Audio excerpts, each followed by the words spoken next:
I am not sorry for something I didn't do, and I am not sorry for the things I did do. Mr. Oneal, All right. Listen, stop. All right. Listen to me. I'm not You're not going to raise your voice again. I'm not going to raise my voice again. I'm not. I will have you removed from this courtroom. I can sentence you without you being present. Yes, ma'am. You don't conduct I yourself. understand, Your Honor. Thank you.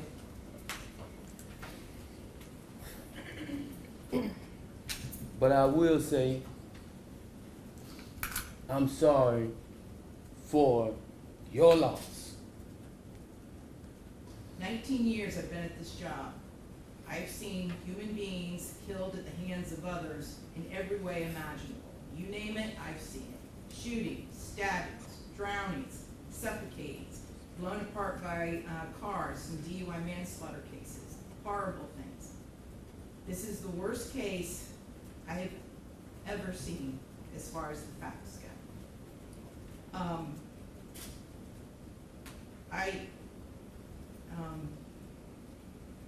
When the person from fire department, when he testified, and when he said that he retrieved the body of Ronnie Oneal from the home, and all he could do was sob.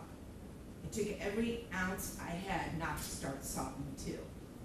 Because there is no way any person with any feeling could have witnessed or seen the photos of what occurred that night and not be haunted for the rest of your life. I know I will be. For the rest of my life, I'll be haunted by what I saw as far as the evidence and just the abject cruelty of it all. The abject cruelty. And I was aware, because I reviewed a lot of the discovery ahead of time, as you well know, did a lot of in-camera inspection of a lot of documents. And I was aware there was some evidence, at least, that when you needed to recover from your gunshot wound, that neither your parents nor your Aisha, Ms. Robinson, would let you come recover at their home. I don't know if it's true or not. I'm not going to get into a dispute. I'm just mentioning there was some evidence referencing that in the records. And all I could think about, because I knew that Miss Barron was not with you romantically at the time. And I knew that she just out of the goodness of her heart let you come stay with her.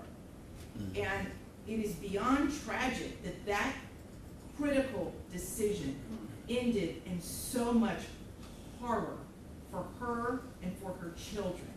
It is unspeakably cruel what happened as a result of that one decision. The way that Ms. Barron died was horrific, and that 911 call, which captured truly all of it. You heard, and everyone who's heard that 911 call heard a death scream. If anybody ever wants to know what it sounds like before a human being dies, knowing that their death is imminent, that's exactly what it is. That was a death scream. We're going to see if it's true. But what happened to little Ronivia and to little Ronnie, but I'm going to focus on Ronivia, because she was special. And you could tell Miss Barron had done everything she could to create a beautiful home for her family. I noticed that the Ronivia's bedroom, before you set it on fire, you could tell she tried so hard to make her feel like a princess. Kenyatta did everything she could. And I noticed too in the kitchen, on the refrigerator, she put up magnets that said faith, love, family, hope. And then you know what else happened to that refrigerator during that night? It got splattered with blood all over it due to what happened. Little Ronivia, she couldn't scream, she couldn't run away, and she witnessed what you did to her mother as far as shooting her mother in the arm with the gunshot. She knew. And the horror that that child suffered. And she already had a life where she was born with challenges regarding her physical and her mental disabilities. But the pain and suffering that she suffered that night at your hands, unspeakable, absolutely unspeakable. And at the moment, that first time you struck her with that hatchet, and little Ronnie testified that all he could see was tears coming out of his sister's face.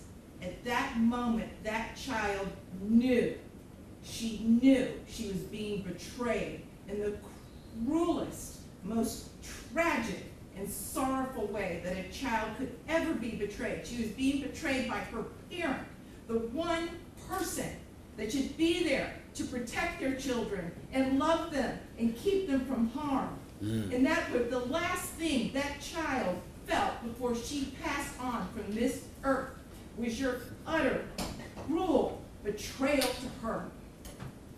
And I read somewhere, and I don't know if it's true or not, I have no idea, but I read somewhere that souls pick their lives, and that they know exactly how difficult their lives are going to be before they enter into this world.